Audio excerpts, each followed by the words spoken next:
Friends, in today's video, we'll see how to consolidate multiple sheets into a master sheet using the Power Query. For that, we have a 3-sheet with dataset. First, we need to convert the dataset into table. For that, select the complete table and click on Ctrl T, and this one has to be checked.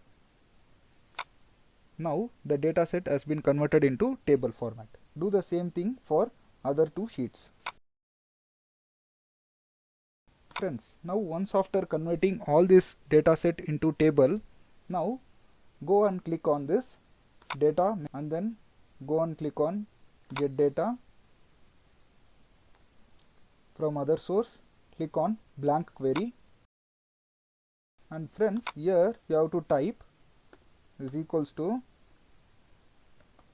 excel dot current workbook and open and close bracket, enter.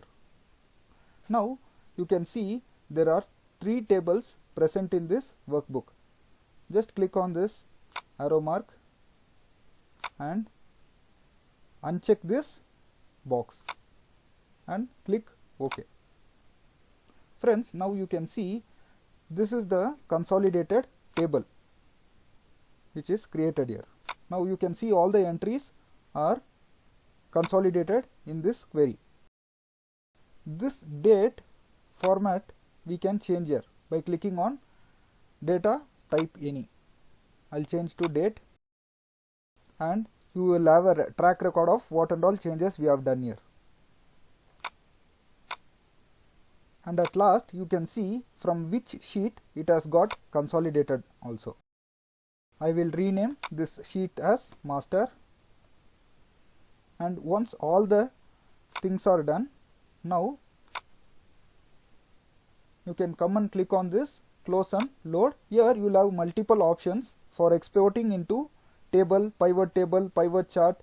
I will click on table, new worksheet, click OK.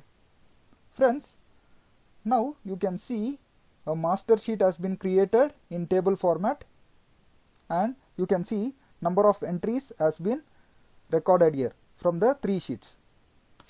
That's it guys. Thanks for watching.